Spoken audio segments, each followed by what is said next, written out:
नमस्कार बच्चों, इकोनॉमिक्स अड्डा में आप सबका स्वागत है। आज हम लोग नेशनल इनकम के सेकंड पार्ट पर डिस्कस करेंगे, साथ में एमसीक्यू भी बनाएंगे। जीडीपी की गणना करने का आधार वर्ष 2011 से 12 है। अब इस आधार वर्ष को बदलकर 2017 से 18 करने का विचार चल रहा है। आधार वर्ष क्या होता है, बेस ईयर क्या होता है, इसके बारे में हम जानते हैं। जो 2012 में 20 कार का उत्पादन हुआ, कार का जो प्रोडक्शन हुआ 20 था, और उस समय एक कार का दाम सब कुछ कीजिए 5 रुपये था। तो कार हमने 2012 में कितना बेचा? 20 बेचा। कितना रुपया का बेचा?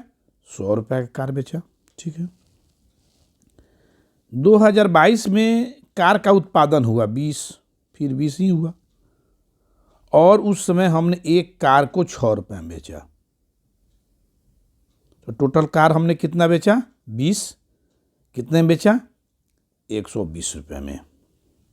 तो आधार वर्ष हमारा 11-12 है। तो 12 में जो हमारा बिका, तो जो 12 वाला जो बिका 100 रुपया, वो रियल जीडीपी कहलाएगा। जो आधार वर्ष पर बिका 12 में, उसको रियल जीडीपी कहलाएगा। और जो 2022 में बिका, उसको जो 2022 में कार बिका, वो नॉमिनल जीडीपी कहलाएगा। कार का उत्पादन बढ़ा है।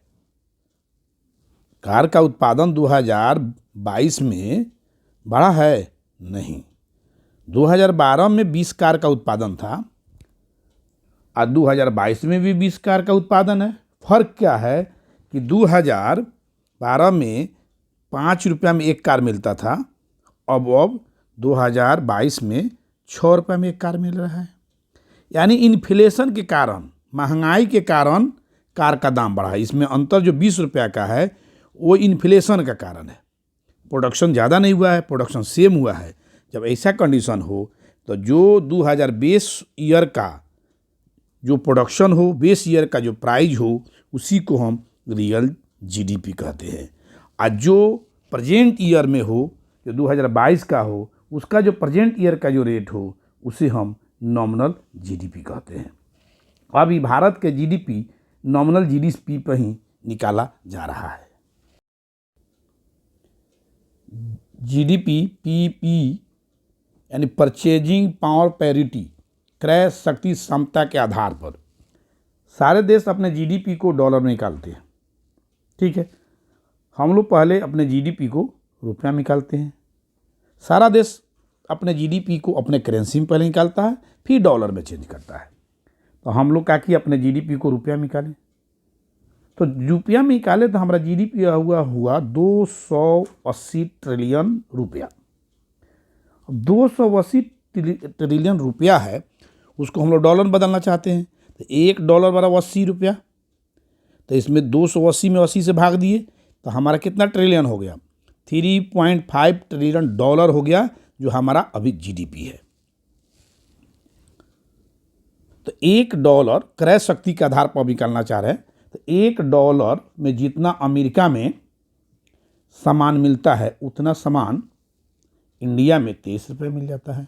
यानी $1 में अगर अमेरिका में 5 सामान मिलता है, तो इंडिया में भी 23 रुपये में 5 सामान मिल जा रहा है। यानी $1 बराबर 23 रुपया हुआ। क्रय शक्ति के आधार पर $1 बराबर 23 रुपया, यानी $1 बराबर 23 रुपया है क्रय शक्ति के आधार पर। तो क्रय शक्ति के आधार पर भारत का जीडीपी निकालिए। तो क्रय शक्ति के आधार पर भारत का जीडीपी यानी 280 ट्रिलियन रुपया था। तो यहाँ क्रय शक्ति के आधार पर 23 से भाग देंगे, क्योंकि 23 रुपया इक्वल टू $1। तो इसको भाग देंगे तो 12.1 मान 12.1 ट्रिलियन डॉलर आ रहा है। किस पे? परचेजिंग पावर के आधार पे। यानी परचेजिंग पावर के आधार पर, यानी क्रय शक्ति क्षमता के आधार पर इंडिया का जीडीपी विश्व में तीसरा है। और पीपीपी माने क्रय शक्ति परचेजिंग पावर फेवरिटी के आधार पर चीन का जीडीपी विश्व में प्रथम है। विश्व में प्रथम जीडीपी चीन का है, दूसरा है अमेरिका और तीसरा है भारत। माने क्रय शक्ति परचेजिंग पावर के आधार पर विश्व का सबसे बड़ा जीडीपी चाइना का है, दूसरा नंबर अमेरिका का है और तीसरा नंबर भारत का है। किसके आधार पर? परचेजिंग पावर के आधार पर। चलिए एमसीक्यू बनाते हैं। अगर आप पहला वीडियो और इस वीडियो को देखे होंगे तो आपसे एमसीक्यू अच्छा से बहुत आराम से बन जाएगा। किसी अर्थव्यवस्था के सकल घरेलू उत्पाद जीडीपी में वृद्धि निम्नलिखित में से किसका सूचक है?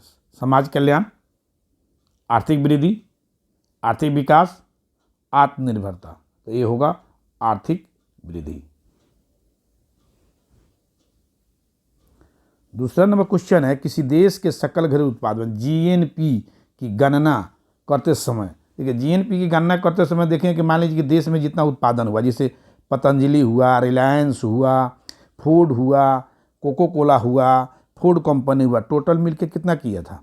10,000 किया। पहला वीडियो में बताया है, पहला वीडियो देखेंगे तभी बनेगा। 10,000 किया। तो विदेशी कंपनी का माइनस कर दीजिए, कोको कोला का और आपका फूड कंपनी का जो इनकम है उसको माइनस कर दिए तो कितना हो? 7,000 हो गया। तो 7,000 माइनस किए विदेशी कंपनी के, यही नहीं कह रहा, विदेशी नागरिकों द्वारा उत्पन्न आय को बाहर रखा जाता है, तो ये माइनस कर दी है ना, तो इसका आंसर होगा सी। तीसरा क्वेश्चन है, किसी देश की सकल घरेलू उत्पाद जीडीपी है। जीडीपी क्या है? जीडीपी है एक वर्ष में उत्पादित वस्तुओं और सेवाओं का योग। क्या कहलाता है? जीडीपी कहलाता है। सही है। 4 नंबर क्वेश्चन है, निम्नलिखित में से कौन सा संगठन भारत में जीडीपी की गणना करता है, में सकल घरेलू उत्पाद की गणना करता है? देखिए सीएसओ पहले भारत की राष्ट्रीय आय की गणना करती थी, लेकिन अब सीएसओ और एनएसएसओ को मिला दिया गया एनएसओ में। अब भारत की राष्ट्रीय आय की गणना एनएसओ करती है।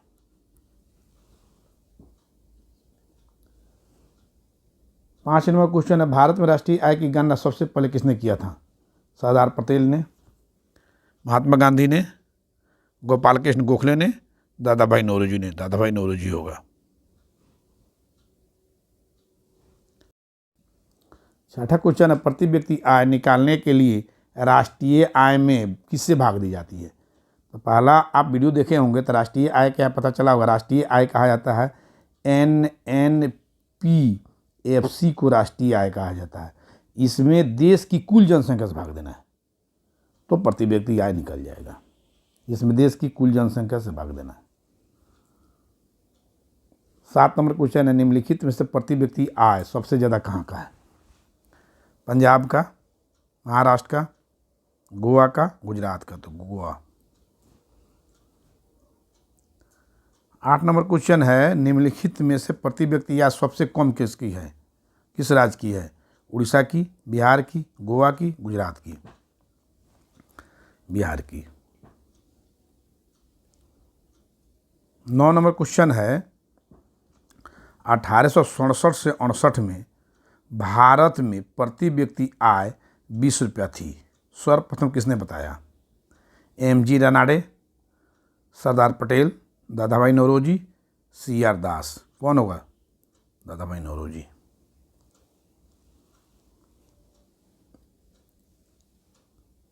10 नंबर क्वेश्चन है, किसी देश की आर्थिक वृद्धि की सर्वाधिक उपयुक्त माप क्या है? जीडीपी होता है। देश में जितना उत्पादन हुआ वो जीडीपी कहलाता है, चाहे देशी करे या विदेशी करे। तो जीडीपी कितना? 10,000। 10,000 में से विदेशियों का पैसा घटा दीजिए, 7,000 हुआ। और जो रिलायंस हुआ, जो टाटा हुआ, जो बाहर जो अपना फैक्ट्री लगाया उससे जो पैसा आ रहा है उसको जोड़ दीजिए, उसको जोड़ दिए, 9,000 हुआ। 9,000 क्या हुआ? ये जीडीपी हुआ, 9,000 जीएनपी हुआ। और इसमें से जो इसका मशीन के मेंटेनेंस के लिए 2,000 रुपये माइनस कर दीजिए। मशीन के मेंटेनेंस में 2,000 माइनस कीजिए तो 7,000 हो जाएगा। तो 7,000 क्या हुआ, NNP हो गया। इसको हम विस्तृत रूप से पहला वीडियो में बता चुके हैं। अगर ह्रास मूल्य किसके बराबर होता है। अब ह्रास मूल्य अभी बताए हैं जो 7,000, जैसे GDP 10,000 हुआ, पूरे देश में उत्पादन हुआ 10,000 का, ठीक है। अब GDP में से हम विदेशी का पैसा घटाएंगे M, और देशी का पैसा जोड़ देंगे, वो हो जाएगा GNP। तो इसमें से घटा दिए, विदेशी का पैसा 3,000 तक घटा दिए, 7,000 हुआ। और देशी अपना कंपनी बाहर कमा रहा था, वो 2,000 कमा के लाया, तो उसको जोड़ दिए, टोटल 9,000 हुआ। और 9,000 कमाया तो ये कमाने में मशीन खर्चा, मशीन का रिपेयरिंग में लगा पैसा ना, जो रिपेयरिंग में पैसा लगा उसी को ह्रास मूल्य कहते हैं।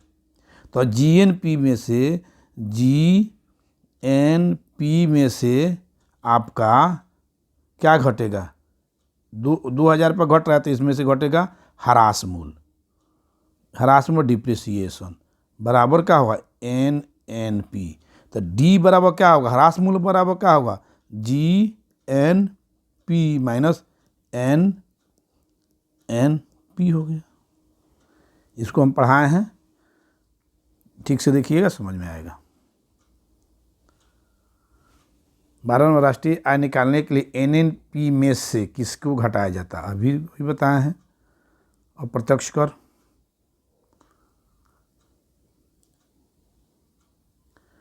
GNP में से NNP निकालने के लिए निम्नलिखित में किसको घटाया जाता है, ह्रास मूल्य को। 14 नंबर क्वेश्चन, भारत में GDP का सबसे बड़ा भाग किस क्षेत्र से प्राप्त होता है, कृषि नहीं, ये सेवा क्षेत्र से प्राप्त होता है। राष्ट्रीय आय किसे कहते हैं, NNP MP। MP के मतलब होता है, जैसे एक कोई सामान बना, 100 रुपया लगा बनाने में, 100 रुपया लगा, तो ये मेरा लागत मूल्य हुआ, क्योंकि मेरा इसमें मार्केट में बेचने गए तो इस पर 10 रुपया टैक्स ले ला, 110 रुपया हुआ, 110 रुपया हुआ, वो मार्केट प्राइस हुआ। और जो हमने लागत मूल्य हमें 100 रुपया मेरा अपना था, तो वो हुआ FC। FC को ही हम राष्ट्रीय आय कहते हैं। 16 नंबर क्वेश्चन है, भारत की अर्थव्यवस्था की गणना आधार वर्ष क्या है। भारत की अर्थव्यवस्था की गणना के लिए आधार वर्ष 2004 से 5, 2010 से 11, 2012। देखिए गणना वर्ष यही है, GDP इसी से अभी देखा जा रहा है, लेकिन इसको अभी एक्सचेंज करने का बात चल रहा है, 11 से 12। नॉमिनल GDP के आधार पर दुनिया की चौथी अर्थव्यवस्था जर्मनी है। पहला में तो अमेरिका है, दूसरा में चीन है, तीसरा में जापान है, चौथा में जर्मनी है, पांचवा में भारत है। 18 नंबर को, भारतीय अर्थव्यवस्था को किस वर्ष तक 5 ट्रिलियन बनाने का लक्ष्य रखा गया है। ये 2024 से 25 नंबर। 19 नंबर क्वेश्चन है, निम्नलिखित में कौन सा सत्य है। नॉमिनल GDP की गणना का वर्तमान वर्ष के आधार पर की जाती है। सही है, वर्तमान, जैसे बेस ईयर मान लीजिए 2012 है, आज 2022 में कोई उत्पादन समान हुआ, तो ये 5 कार हो रहा है, यहाँ भी 5 हुआ। एक कार का 4 लाख दाम है, एक कार का 5 लाख दाम है, तो नॉमिनल GDP इसी से होता है। रियल GDP का बेस आधार होता है, यही होता है, और दोनों में अंतर होता है, 20 होगा, 25 अंतर तो होगा ही, सब 20 नंबर है। नॉमिनल GDP के आधार पर वर्तमान में भारत का अर्थव्यवस्था का आकार क्या है, 3.5 ट्रिलियन।